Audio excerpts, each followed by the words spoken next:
आपको बता दें, पहली तस्वीरें आ चुकी हैं। टॉम हॉक मिसाइल हमले की पहली तस्वीरें। टॉम हॉक के जरिए दरअसल 2 जगहों पर अटैक्स हुए हैं। 30 टॉम हॉक मिसाइल्स दागी गई नतांज में, इस्फहान में, क्योंकि फोर्दो में तो GBU 57 गिरे हैं 6। और ये देखें तस्वीरें आपके सामने न्यूज 24 पर, ये तस्वीरें न्यूज 24 पर देखें, वॉर ब्रेकिंग। और साथ ही देखें तस्वीरें, ये टॉम हॉक मिसाइल्स का अटैक्स है, टॉम हॉक मिसाइल्स के अटैक। और उसके बाद बड़े धमाके, सुनिए, 30 टॉम हॉक मिसाइल्स दागी गई हैं यहां पर। और ये तस्वीरें देखिए, सायरन वहां पर, और धमाका भी देखिए, बहुत दूर की चुकी ये तस्वीरें हैं, एकदम बिल्कुल पास की। क्लैरिटी को आपको नजर ना आए, लेकिन इस जोरदार धमाके को भी सुनिए। और इस धमाके के बाद जो पीली एक रोशनी उठती हुई नजर आ रही है, वो देखें, वो पीली रोशनी जो उठती हुई नजर आ रही है वो भी देखें। ये 30 टॉम हॉक मिसाइल्स हैं। अब संजीव, आप बात कर रहे थे अमेरिकी राष्ट्रपति डोनाल्ड ट्रंप की। अब देखें, धीरे धीरे तस्वीरें भी बाहर आएंगी, अलग अलग जगहों से वीडियो भी आएंगे। ये टॉम हॉक मिसाइल अटैक का पहला वीडियो भी न्यूज 24 पर हमने दिखा दिया दर्शकों को।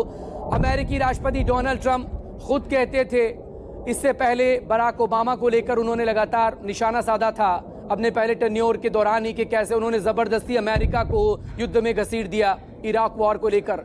अब वो यहाँ पर ईरान पर हमला कर रहे। एक दबाव वो था, जनता सड़कों पर उतरकर अलग अलग शहरों में विरोध प्रदर्शन कर रही थी।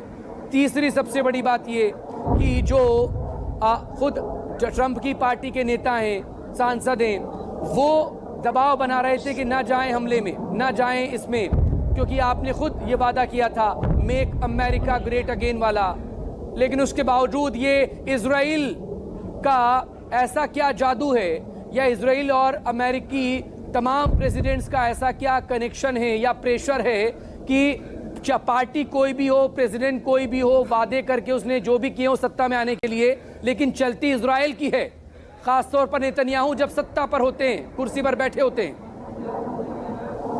इस बात को जरा इस क्रोनोलॉजी से समझिए कि जैसे ही राष्ट्रपति ट्रंप ने इस बार 20 जनवरी को सत्ता संभाली, वैसे ही फरवरी के महीने में अपने पूरे प्रेजेंटेशन के साथ इजराइल के प्रधानमंत्री बेंजामिन नेतन्याहू व्हाइट हाउस पहुंच गए और उन्होंने प्रेजेंटेशन दिया और बताया बाकायदा कि एक परमाणु संयंत्र है फोर्दो, दूसरा नातांज और तीसरा इस्फहान, जहां पर परमाणु बम बनाने के बहुत करीब पहुंच रहा है ईरान, और उसने यूरेनियम एनरिचमेंट इस वेपन ग्रेड की कर ली है। वेपन ग्रेड यूरेनियम एनरिचमेंट का अर्थ यह हो जाता है कि जब आप चाहें तब आप एक कोई बॉम्ब बना दें। और बार बार इस बात को एक लाइन की तरह अमेरिकन के दिमाग में घुसाने में वो सफल रहे कि it's just a matter of months कि अमेरिकन को ईरान एक न्यूक्लियर संपन्न देश के तौर पर दिखेगा। उस वक्त ये एक ऑप्शन ट्रंप के सामने था कि वो युद्ध में घुसे तो कैसे घुसे। आखिरकार American soldiers foot on ground अगर रखते हैं तो फिर जाहिर है कि इसका बड़ा ही विरोध होगा अमेरिका में, और इजराइल के ये पूरे बस की बात है नहीं। तो इजराइल को एड किया जाए और एयर स्ट्राइक्स किया जाए, ये मोटे तौर पर बनी थी अपने आप में जो रणनीति थी। और दोबारा से इस रणनीति को पुख्ता करने के लिए आपको याद होगा एक और यात्रा नेतन्याहू ने की अप्रैल के महीने में व्हाइट हाउस की, और यहां बताया जाता है कि उन्होंने कहा कि आप बहुत देर कर रहे हैं, वो बहुत तेजी से एनरिचमेंट कर रहे हैं, और आपके पास जो जानकारी है उससे ज्यादा अपडेटेड जानकारी मैं लेकर आया हूं। और ये जो जानकारी कहती है कि it's just a matter of months उनके पास बॉम्ब होगा। और उसके बाद ऐसा लगता है कि चीजें और ज्यादा मुश्किल हो गई।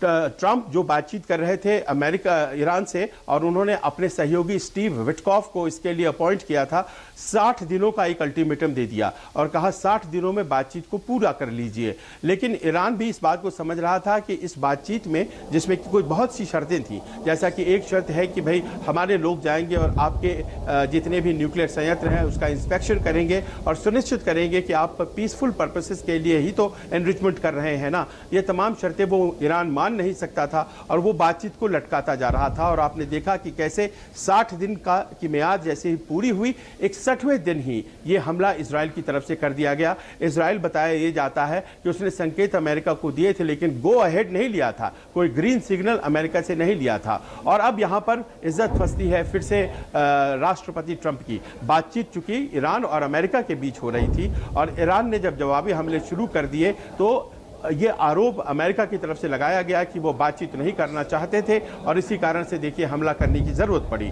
पिछले कुछ दिनों में अपने क्रूज मिसाइल्स के ज़रिए जिस तरह से हावी होता रहा हमले में इजराइल के ऊपर अमेरिका, माफ़ करें ईरान, तो ये अमेरिका के ऊपर एक मॉरल प्रश्न भी बन गया। और अब तो इस बात की भी आकलन होनी चाहिए कि क्या जानबूझ करके कहीं उन मिसाइलों को ईरान की इजराइल अपने आसमान में आने दे रहा था और तेल अवीव की इमारतों पर गिरने तो नहीं दे रहा था, ताकि एक सफिशिएंट कॉज बने, एक ऐसी रीजन बने। हाइफा में वो लगातार गिरे चली जा रही थी और प्रतिरोध उनका उस तरह से हो नहीं रहा था जिसके लिए इजराइल जाना जाता है, तो कहीं ये गेम तो नहीं था। और ये जो है एक मॉरल रीजन बन गया और कन्विंस कर दिया इसने अमेरिका की उस बड़ी जनता को जो कि ट्रंप की समर्थक है कि अब जरूरत है कि अमेरिका इंटरवीन करे, अदरवाइज वर्ल्ड पावर के तौर पर उसकी जो अपनी हैसियत है वो चैलेंज हो जाएगी। जिस तरह से चीन और रूस लगातार बयानबाजी शुरू कर चुके थे, अमेरिकन हितों के खिलाफ बातें कर रहे थे, ओआईसी जिस तरह से बात कर रही थी, तो एक लंबी लकीर खींचनी थी और इस प्रिसीजन स्ट्राइक के जरिए उसी लंबी लकीर को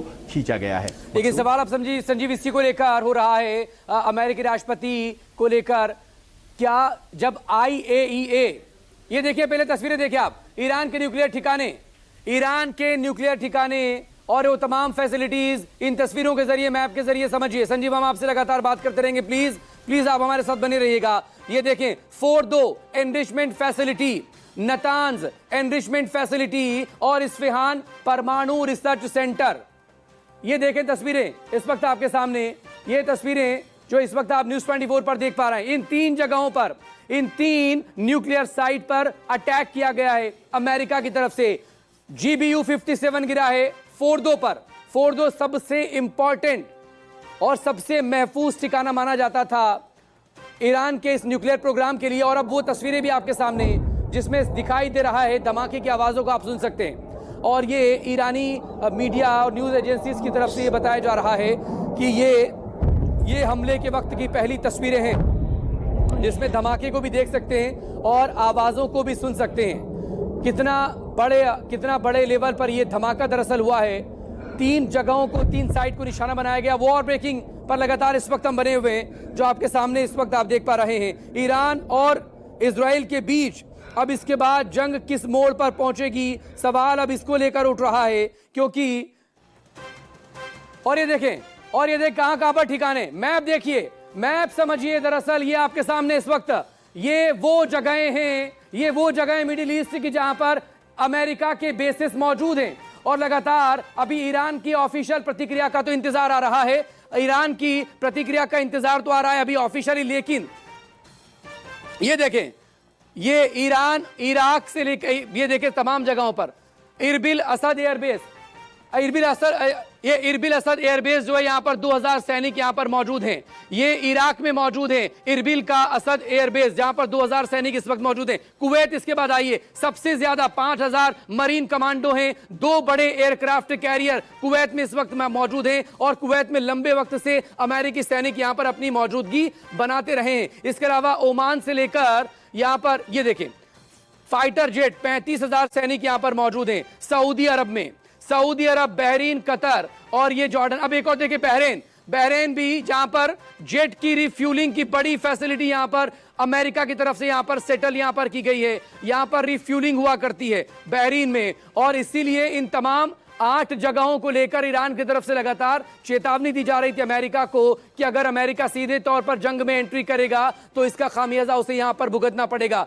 चाहे कुवैत हो, चाहे कतर हो, कतर में तो सबसे बड़ा मिलिट्री बेस है, कतर में सबसे बड़ा मिलिट्री बेस, 35,000 के आसपास वहां पर फाइटर जेट और सैनिक वहां पर मौजूद हैं। इसके बाद सऊदी अरब हो, UAE हो या फिर जॉर्डन हो, ये तमाम वो जगह हैं, ये पूरे मिडिल ईस्ट की जहां पर अमेरिकी मौजूदगी है, अमेरिकी सैनिकों की मौजूदगी है, चाहे वो उसके फाइटर जेट हो, फाइटर पायलट हो या फिर उसके सैनिक हो या फिर उसके मरीन कमांडोज हो। और ये देखें इरबिल असद एयरबेस, 2000 सैनिक इराक में मौजूद हैं और इराक दरअसल बॉर्डर शेयर करता है ईरान से।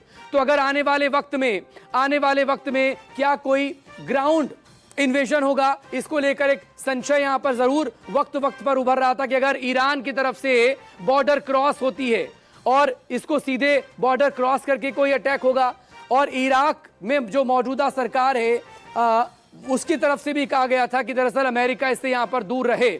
और वहां इस वक्त जो मौजूदा रिजीम है सिस्तानी, जो जिसके सबसे बड़े नेता हैं, क्योंकि दो अलग अलग ब्रांचेस चलती हैं, एक खामनी है और एक सिस्तानी, तो इराक के जो शिया सबसे बड़े नेता हैं सिस्तानी, उनकी तरफ से भी कहा गया था कि अगर ऐसा कुछ भी होगा तो इराक की सड़कों पर नजर आएगा आपको और आपके सैनिक सुरक्षित नहीं रह पाएंगे। ये देखें, अब यूएई का जिक्र करिए। यूएई में 3 बेस यहां पर मौजूद हैं और 3 बेस में 6000 सैनिक यहां पर मौजूद हैं। और ये होमरूज, स्ट्रेट ऑफ होमरूज, ये जो कि सबसे बड़ी इस वक्त दुखती रग है न सिर्फ अमेरिका की बल्कि विश्व की भी, क्योंकि 26% तेल दरअसल स्ट्रेट ऑफ होमरूज से होकर यहां पर गुजरता है, तमाम जो जहाज है तेल वाहक। और इसको लेकर पहले ईरान धमकी दे चुका था, अगर अमेरिका एंट्री करेगा तो वो इस पूरे उसको इलाके को बंद कर देंगे, आवाजाही बंद हो जाएगी यहां से, तमाम ट्रांसपोर्टेशन जो होता है जहाजों का वो। अब ये देखें, ये बड़ा एक बार फिर से आपको समझाने की कोशिश करते हैं। जॉर्डन जो कि लगातार जब आपको इजराइल पर अटैक करना होता है, जॉर्डन में भी लगातार जो ईरान की तरफ से अटैक्स हो रहे थे, मिसाइल्स फायर हो रही थी या ड्रोन भेजे जा रहे थे, ये ईरान, और यहां पर उससे कहां से होकर गुजरना पड़ता है। ईरान के बाद ये उसके जो एयर स्पेस है इराक का, उसके ऊपर से कोई भी ड्रोन गुजरेगा या कोई भी मिसाइल गुजरेगी, यहां पर इंटरसेप्शन का एक खतरा था, क्योंकि यहां पर दरअसल 2000 सैनिक मौजूद हैं, मिलिट्री बेस यहां पर मौजूद है, फाइटर जेट भी यहां पर तैनात होते हैं। इसके बाद या तो आप सीरिया की तरफ से जाएंगे इजराइल पर, या फिर आप जॉर्डन की तरफ से जाएंगे, और जॉर्डन की तरफ से आपको फिर इसके बाद यहां पर इजराइल है। तो ये और इस पूरे इलाके में, मिडिल ईस्ट में यहां पर तैनाती है अमेरिकी सैनिकों की। संजीव मेरे सहयोगी लगातार हमारे साथ बने हुए। संजीव, ये देखें मेरे पीछे जो मैप है, यहां पर अलग अलग जगहों पर मिडिल ईस्ट में सैनिक यहां पर तैनात है, बेसेस हैं बाकायदा, और 60,000 से लेकर 90,000 सैनिकों की मौजूदगी। 2 दिन पहले से धीरे धीरे यहां पर एयरक्राफ्ट की कमी हो रही थी,